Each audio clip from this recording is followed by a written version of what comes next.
Ich darf nicht sagen, jetzt trinken wir mal. Prost. Prost miteinander.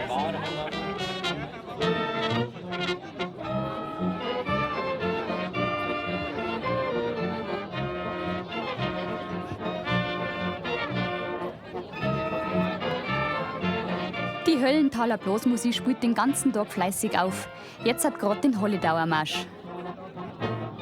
Dann wird die alte Hopfenkönigin verabschiedet und die neue feierlich ins Amt eingeführt.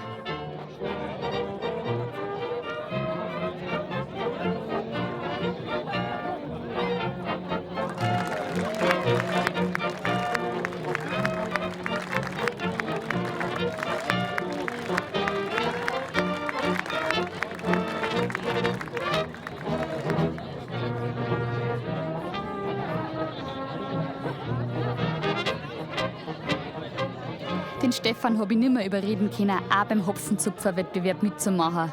Vielleicht auch besser so, weil die Siegenbürger sind meisterliche Hopfenzupfer. Und so haben wir den schönen Tag auf dem Bürgerfest nur ausklingen lassen.